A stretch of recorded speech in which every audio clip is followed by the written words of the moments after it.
bom dia também aos que nos acompanham pela internet, sejam muito bem-vindos.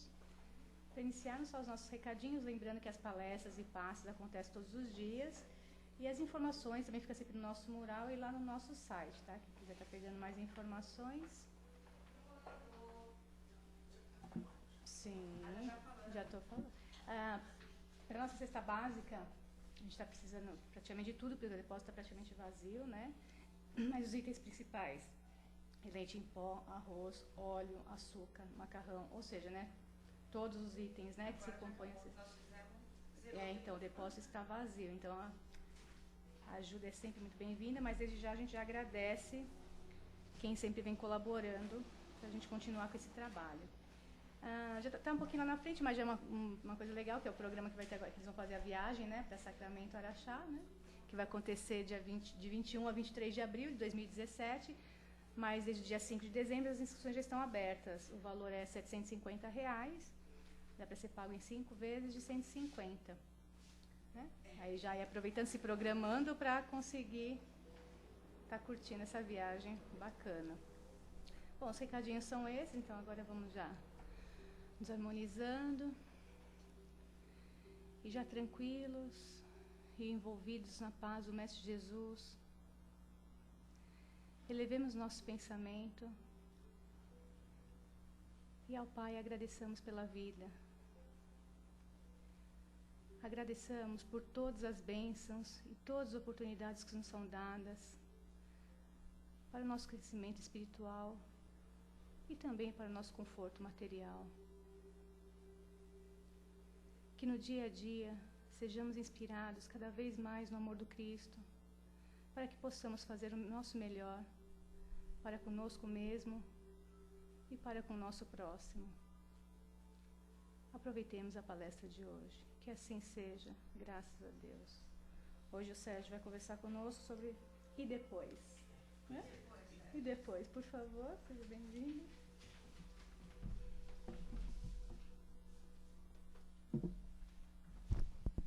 Bom dia. Aqui. O tema é interessante, não só para nos tratar do dia a dia, mas também tem a ver com o nosso conceito de fé, né? Porque muitas das vezes a gente se diz seguir religião, ou ter crenças internas, e normalmente somos colocados a provas constantemente. Um exemplo claro é o que acontece no dia a dia. A gente vê muito as pessoas...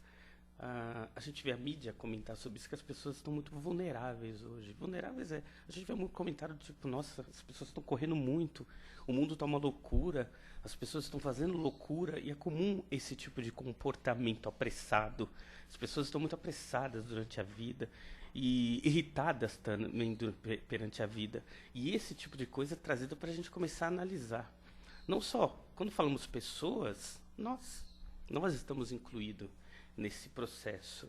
Existe basicamente, e aí quem fala é a Joana de Ângeles, existem dois tipos de comportamento que transgride as emoções. Joana de Ângeles fala das pessoas que são muito temperamentais e aquelas que são impulsivas. E a gente tende a confundir muito esses dois casos. A pessoa é impulsiva, mas não é, ela é temperamental. O que é uma pessoa temperamental? É uma pessoa que é muito sensível a tudo. Então, se falar alguma coisa sobre a pessoa, ela já se ressente, ela leva para o lado pessoal, ela acha que aquilo é com ela. Essa é uma pessoa temperamental, explosiva, muitas vezes. Aí você fala, mas isso não é um impulso? As pessoas impulsivas, elas explodem por qualquer coisa. São pessoas descontroladas, por isso que chama impulsiva. O impulso é que domina. Todo mundo tem comportamento, uma hora ou outra, que é levado pelo impulso. A gente vai até discutir, entender esses processos, porque quando a gente tem um comportamento que desequilibra a nossa ação em algum momento na nossa vida, a gente pensa, e depois? Porque é depois que vem a consequência.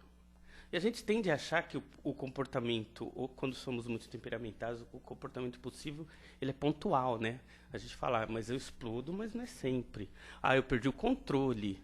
A gente se esquece que o impulso, ou mesmo o temperamento, quando não é controlado, ele não acontece num determinado momento da nossa vida. Acontece várias vezes. E a gente nem dá conta disso. Por exemplo, as pessoas que têm comportamento descontrolado e tendem, por exemplo, a gente vê muitos casos em que a pessoa está numa situação em que ela aceita, por exemplo, o dinheiro para facilitar a vida do outro. Isso é impulso. É um descontrole interno que ela tem, mas ela estava natural, sim, mas se tornou um comportamento natural. Isso é um comportamento natural. Os impulsos não acontecem no momento de explosão, como muitas pessoas acham. O impulso é quando a gente age e tem a noção de que aquilo é natural. Um exemplo disso, pessoas que compram desesperadamente. Compram. Vai falar, compra por impulso, mas muitas vezes a pessoa não compra sempre. Mas está sempre comprando algo que naquele momento não interessa, mas vai comprando. Só que é tão natural que a pessoa não percebe. Quando a pessoa acha que é impulso, quando compra muito, gasta muito. Mas muitas pessoas compram com regularidade coisas desnecessárias. Isso também é impulso. Pessoas que são grossas, têm comportamento grosseiro, mas é tão natural que a pessoa fala, não, é que eu falo o que eu penso. Eu sou realista. É impulso. A pessoa está magoando uma outra pessoa, está falando algo que a pessoa vai realmente fazer com que a pessoa fique ressentida. E muitos não percebem isso. O comportamento impulsivo ele não é pontual, só quando eu explodo. O impulso, muitas vezes, ele acontece no dia a dia, no nosso comportamento diário. A gente está ali, então estamos tendo comportamento desagregadores, desequilibrantes ali, e a gente nem percebe. E a pessoa do nosso lado vai perceber, vai se ressentir, mas a gente acha que está sendo natural. E se alguém fala alguma coisa para a gente tem aquela saída básica. Não, é que eu sou realista, é que eu falo o que eu penso. Não é que a gente fala o que a gente pensa, é que a gente não controla o que a gente pensa.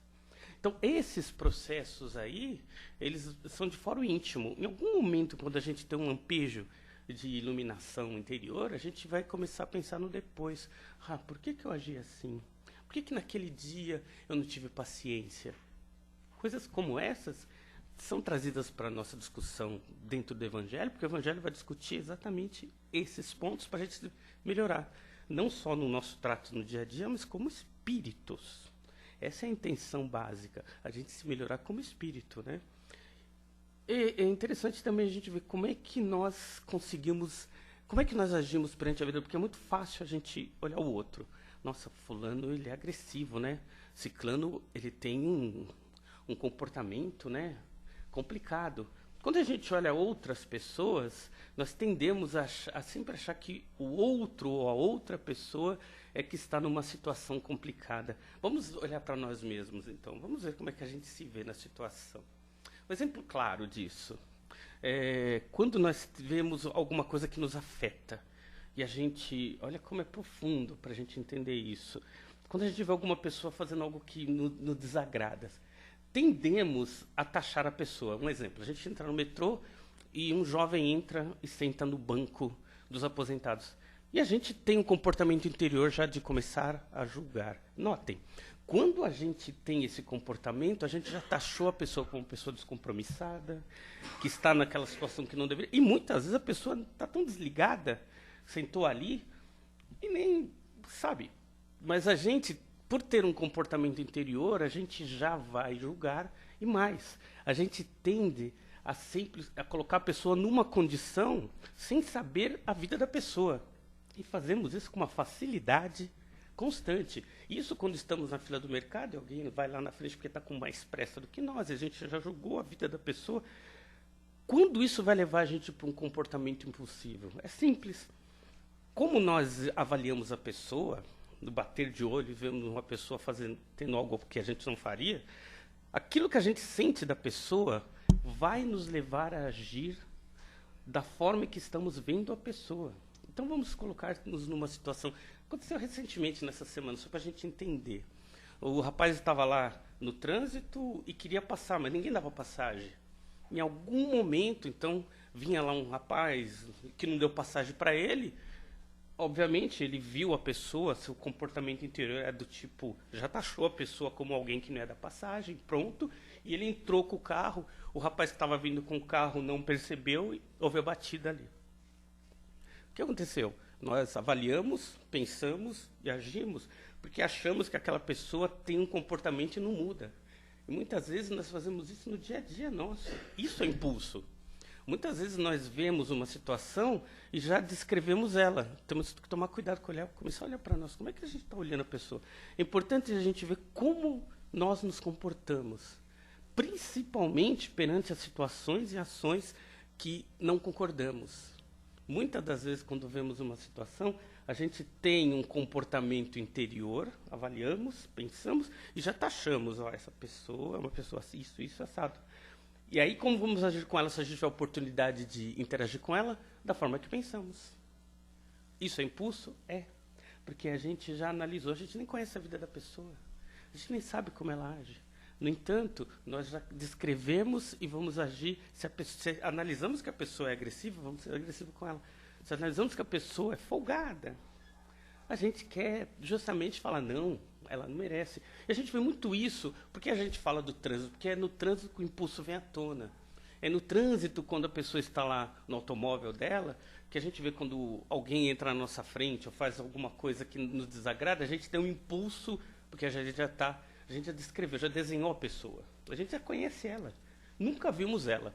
Mas ela deu uma fechada lá, sem querer, por causa de algum problema que ela tem. Vai entender o que acontece com a pessoa. Mas a gente já descreveu, já sabe o que é, e a gente tem uma atitude sobre ela. Daí é que vem as pessoas xingarem, abrir o vidro e começarem a falar com a pessoa, a agressão verbal e tudo mais, muitas das vezes vem do nosso próprio descontentamento interno. Então a gente põe para fora.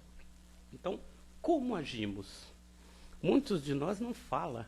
E aí, às vezes, é pior, né? Porque muitos de nós não têm um comportamento de pôr para fora aquela situação e existe a explosão interna, né? A gente guarda aquilo explode dentro de nós.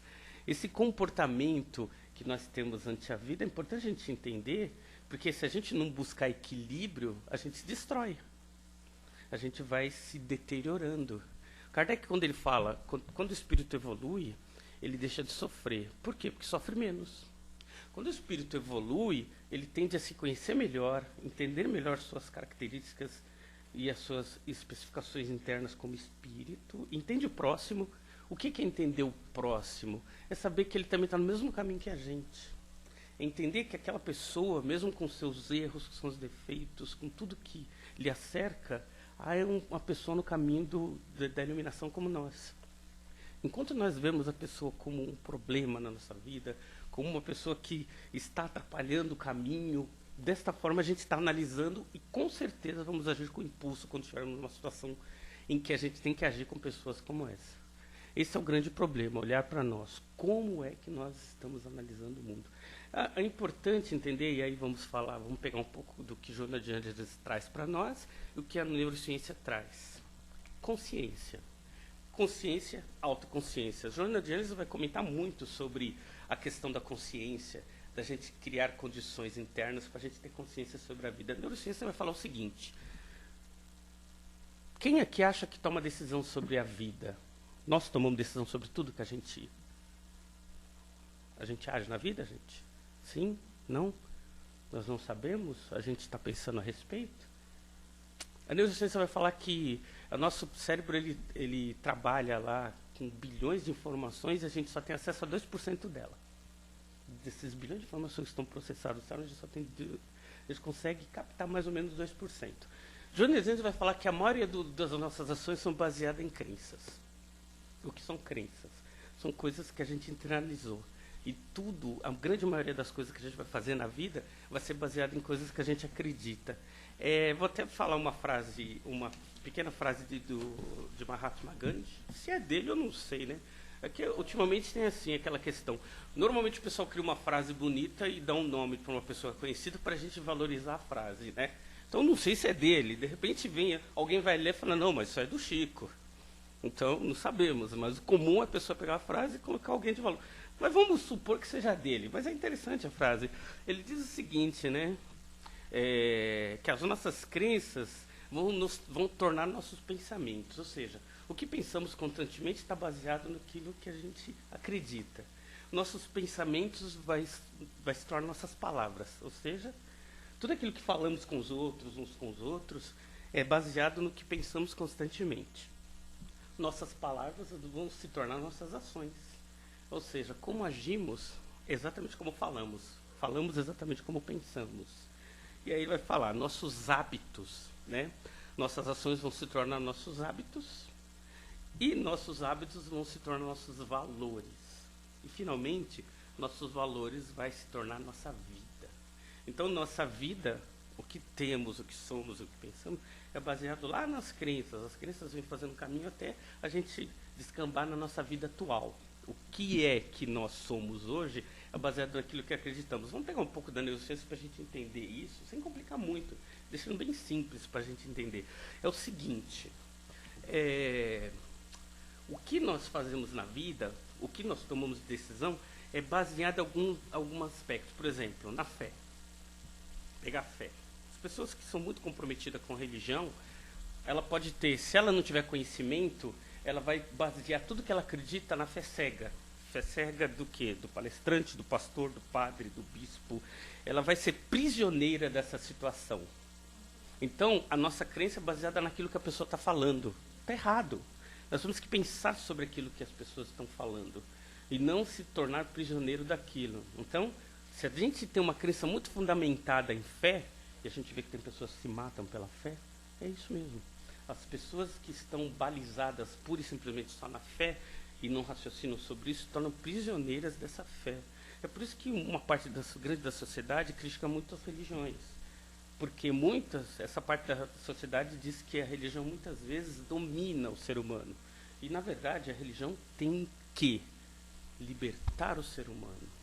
Toda vez que a religião, de qualquer forma, coloca amarras e correntes no ser humano, isso não é religião. E é essa parte que é criticada pela sociedade. Então, a fé não deveria, ela deve ser raciocinada como Kardec fala. A gente tem que pensar sobre o que fazemos e o que pensamos. E é importante a gente ressaltar também que nós somos dominados por outra crença, dinheiro.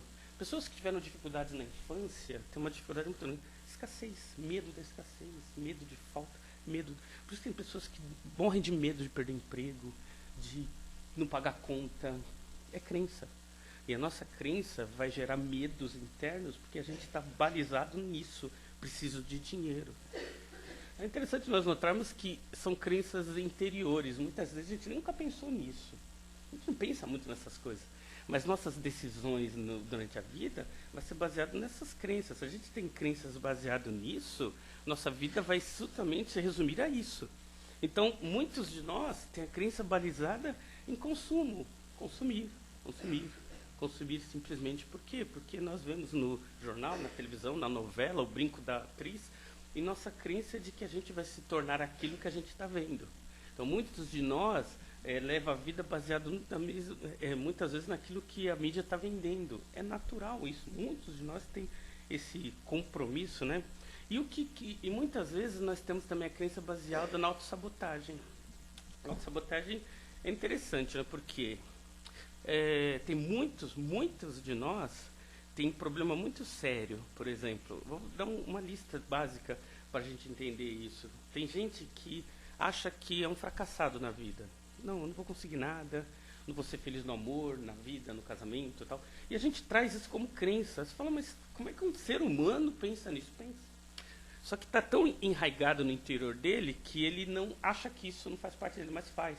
E é tão forte isso na pessoa que isso vai balizar o quê? As atitudes dela. Então, muitas vezes nós temos sabotagem, nós sabotamos compromisso, relacionamento. O relacionamento tem tudo para dar certo e a gente, inconscientemente, chega atrasado, faz coisas que não deveria e sabota. Para quê? Porque inconscientemente a gente acha que vai ser fracassado no amor.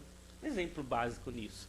Né? Assim como a gente tem crença de ser azarado ou azarada, tudo na minha vida dá errado.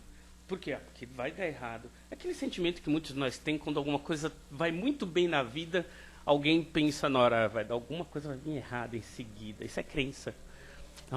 Nossa, que beleza, eu estou feliz. Alguma coisa vai acontecer. Isso é crença. A gente cria isso. E o pior, se a gente acreditar muito nisso, a gente vai se sabotar para justamente falar, sabia que ia dar errado. Então, temos essa crença aí de gerar culpa. Muitos de nós têm isso também, né? A gente é culpado de tudo.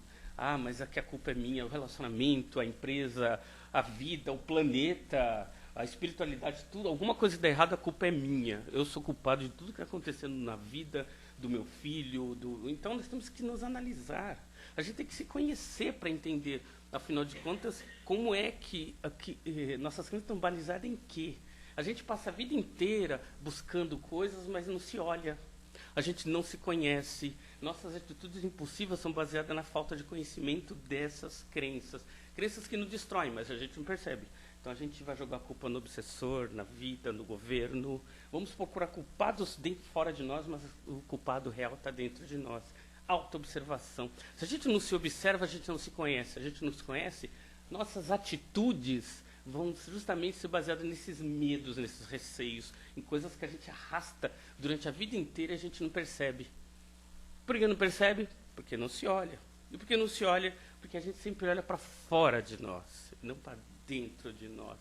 Lá atrás, Sócrates falava, Jesus repetiu, conhece-te a ti mesmo. E a gente não se conhece, porque a gente tem um medo danado de se conhecer.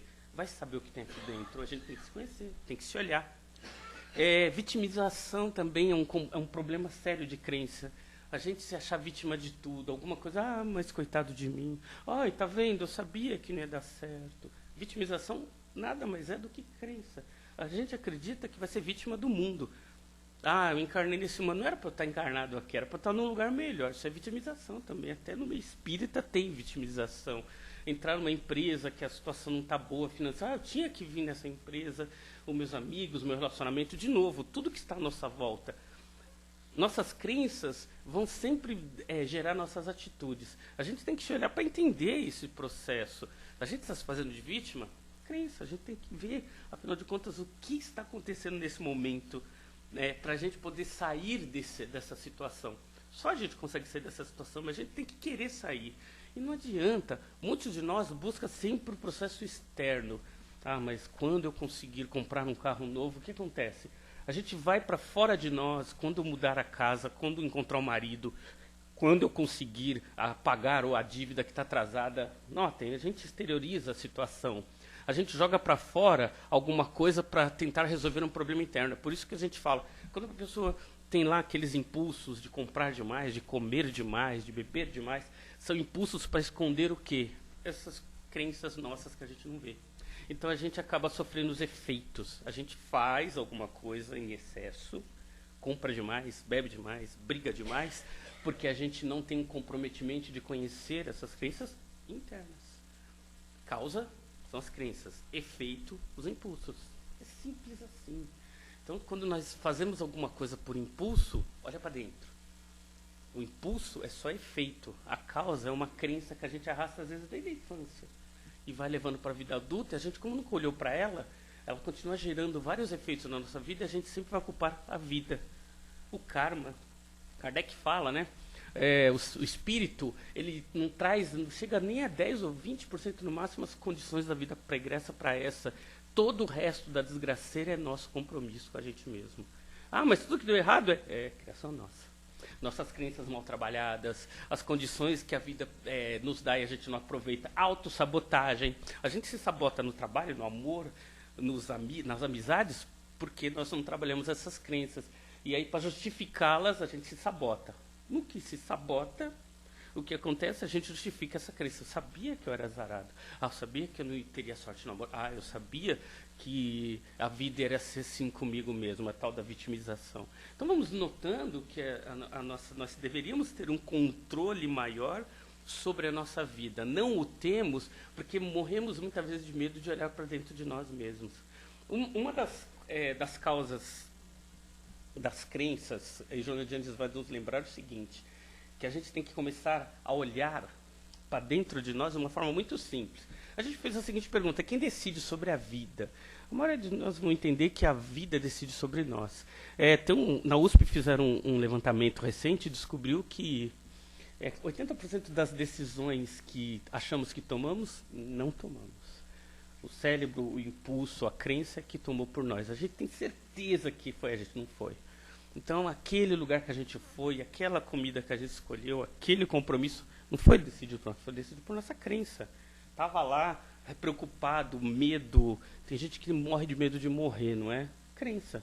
Por quê? Porque se a gente não assume um compromisso melhor, a gente vive a vida do medo. E os efeitos disso? O efeito disso é ser assombrado por ela constantemente. Ser assombrado por esse medo constantemente e vai refletir sobre a nossa vida. Então, Joana de Ângeles nos lembra o seguinte, 2 pontos interessantes. Para quem ainda tem dúvidas sobre se tem controle sobre a vida, é bem simples. Um dia na semana, quando estiver um momento de paz, experimenta, pega um relógio, marca lá 5 minutos, e tenta ficar 5 minutos sem pensar em nada. Quem conseguir vai ganhar um prêmio. Por quê? Porque nós somos atolados de pensamentos. Nós não paramos de pensar um segundo. A gente não tem controle sobre o que pensa. E é tanto pensamento, o fluxo de pensamento é tão grande na nossa mente, que a gente pensa, vou parar e vou começar a pensar numa única coisa. Vai demorar provavelmente uns 3 segundos e vai começar a vir o marido, a vizinha, a dívida, de novo. A gente vai perceber que nós somos dominados, mas nós não somos o pensamento. Nós não somos. E aí vem o segundo ponto que Joana de Ângeles nos lembra, então. Ora, se somos atolados pelo pensamento, se o pensamento domina a maioria das nossas ações, é preciso, então, que a gente comece a verificar esse diálogo interno. Nossas crenças estão lá embutidas no nosso inconsciente. Ela vem na forma de pensamento. Todo pensamento que vem na nossa mente, muitas vezes, nos assombra. E a gente tem que tomar cuidado com isso. O diálogo interno é começar a olhar o pensamento e verificar o teor dele. Então, se a gente vai tomar uma decisão importante na nossa vida, e o diálogo, vem aqueles pensamentos de, não vai dar certo, olha, cuidado, isso nada mais é do que uma crença.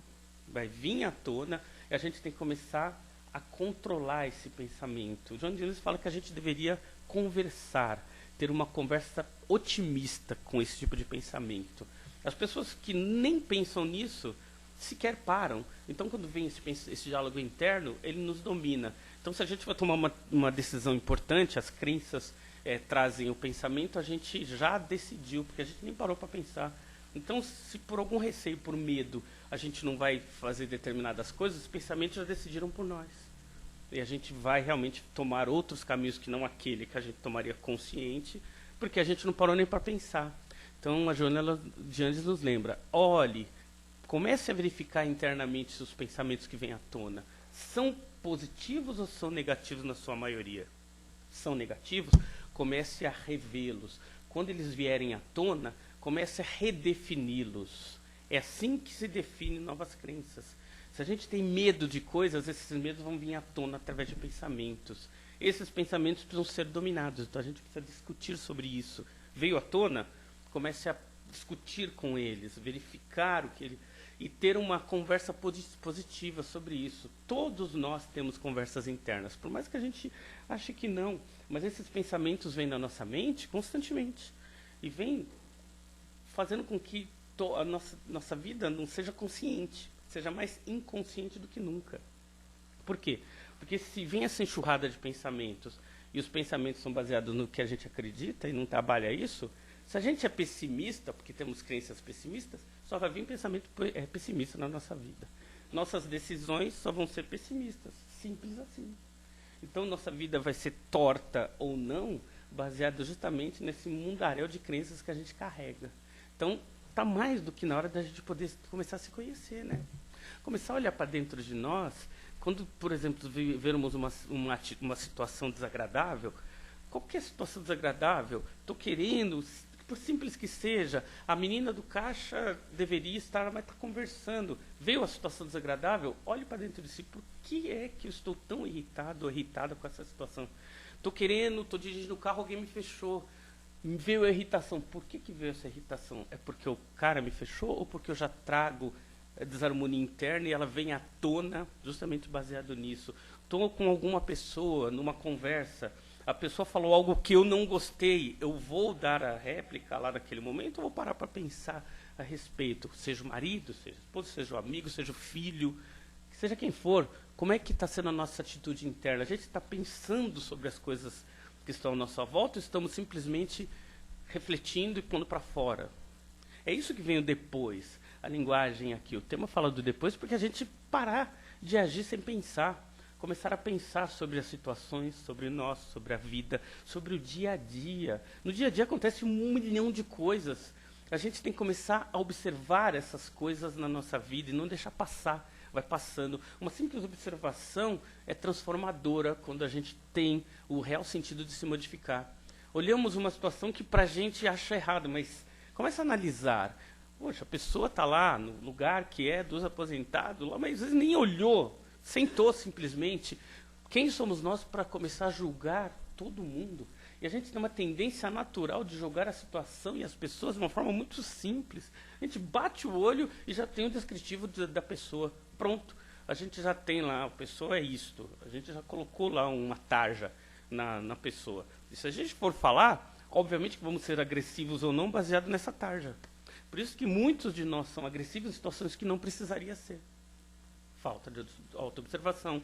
Olhar para dentro de nós e ver aquelas crenças que estão mal trabalhadas e começar a rever. Crenças melhores geram pessoas melhores. É simples. Começar a olhar o que vem à tona na forma de pensamento e discutir sobre isso conosco mesmo. Veio a irritação, começar a se observar. Por que eu estou irritado? Por que eu estou irritado? Porque o sentimento é linguagem do pensamento. Muitas das vezes a gente está lá com um problema, lá, sei lá, atrasou a dívida da conta do gás, sei lá. Mas aquele pensamento gerou uma atitude, um sentimento. E muitas vezes estou lá no trabalho, alguém falou alguma coisa que a gente não gostou, a gente vai começar a brigar, não é porque não vê, porque a conta do gás está atrasada. Olha que interessante, mas é verdade. As nossas irritações, um aglomerado de coisas que deixamos de fazer, que nos atormentam. E a gente põe para fora, quando temos oportunidade, nem sempre aquilo ou aquele momento é realmente para acontecer. Então, falta de autoobservação. Se observar mais, olhar mais, orar mais, começar a olhar as pessoas como pessoas no caminho da evolução. Todos. Quando a gente fala todos, é até difícil, né? Mas todos. Seja lá a pessoa que está lá, o pedinte, seja lá o cara que está milionário, que a gente acha que não precisa de mais nada, seja aquele político, aí está a dificuldade, que a gente olha na televisão e fala, olha, ele tem que ir preso. E tem que ir preso porque faz coisas erradas, mas também é o espírito no caminho da evolução. A dificuldade está justamente aí. Começarmos a olhar todo mundo com os mesmos olhos. Normalmente a gente tende a olhar o necessitado com bons olhos, porque ele precisa. E olhamos aquele que não necessita com olhos não tão bons, porque aparentemente ele não precisa. Será?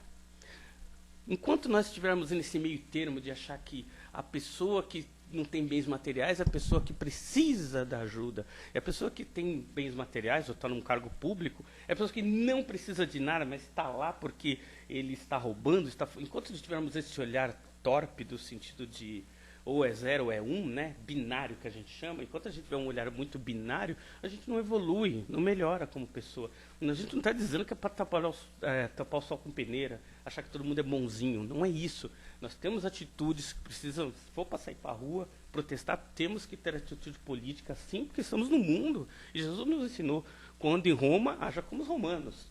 A gente não está dizendo que a gente não tem que ser apolítico, não é isso. A gente está dizendo que nosso interior, nós como interior, a gente não tem que sofrer essas condições. E esse é o grande problema.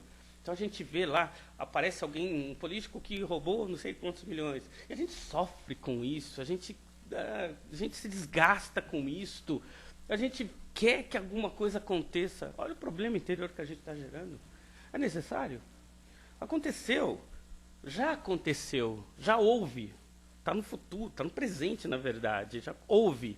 Então a gente quer que aquilo se resolva, a gente sofre porque quer que se resolva, a gente leva a discussão para o trabalho, para a família, vai conversar com todo mundo, porque a gente quer que aquilo mude de alguma forma. A gente tem até que fazer isso de uma forma equilibrada, mas sempre observar o nosso interior. Nosso interior, o ideal é que fique sempre equilibrado. Buscar o equilíbrio interior é o ideal. Em qualquer discussão, seja política, seja futebol, seja até a novela, não importa, tem que ser equilibrada. Então, a busca desse equilíbrio é o grande sentido da vida. Quanto mais equilibrada a gente se torna, melhor nos tornamos. Quanto melhor nos tornamos, aí que está o grande passo da evolução. A evolução ela vai acontecer quando a gente vai se equilibrando através das vidas, e aí vem um grande lembrete. A gente não evolui porque estamos numa vida e vamos para outra. A gente evolui durante a vida. Não é porque, quantas evolução, eu vou evoluir na próxima encarnação. Não, a gente está evoluindo nesse processo de transformação. Mas a gente tem que querer. André Luiz, quando ele comenta sobre a transformação, que ele fala que a grande parte da humanidade só evolui no momento que está morrendo, ele está fazendo uma crítica de muitos de nós que passam a vida inteira com oportunidade de gerar transformação interior e não gera. Então a gente se preocupa em comprar, comer, sair, cinema, se divertir, e não se preocupa em nenhum ponto em se auto-observar, em se transformar, e fazer da vida justamente um processo de transformação constante. Essa é a grande oportunidade. E a oportunidade de mudança interior não é oportunidade no sentido de eu vou começar a dar cesta básica e vou evoluir. Não é isso, não. Cesta básica é social, é para ajudar as pessoas que estão com necessidade. A transformação real acontece quando a gente começar a fazer pequenas coisas interiores, nossa, conosco mesmo. Começar a olhar o mundo e as pessoas com mais amor. Começar a agir com mais amor. Começar a se olhar com mais amor. Esse é o grande processo de transformação. Olhar que o mundo não é tão ruim quanto a gente acha. As pessoas não são tão ruins quanto a gente pensa. As coisas que acontecem no mundo não são tão ruins quanto estão sendo retratadas. E o grande problema nosso é isso. A gente se vende demais. Acredita demais no que chega para nós. Aí nosso trabalho interior, se a gente não tiver isso sendo discutido interiormente, a gente vai aceitar tudo que vem de fora. E aí o que acontece? Sofremos com isso. Então o processo do depois é esse. Se auto-observar. Consciência é importante. A gente tem que começar a ter consciência perante a vida. Perante nós e perante o mundo. Muita paz a todos. Alguém quer fazer algum comentário, alguma pergunta? Esse público, vou te contar, viu? Tá cada vez mais participativo, viu? Ou não, né?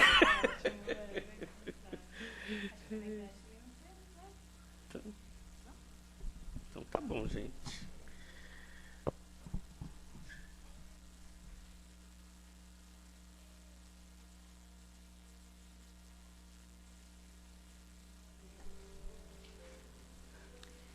Bom, então nesse momento façamos as nossas vibrações. E assim, vibremos pelo nosso planeta, o envolvendo em muita luz.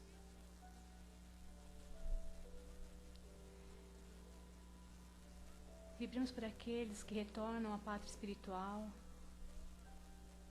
para que sejam envolvidos em muita luz, muita paz e amor.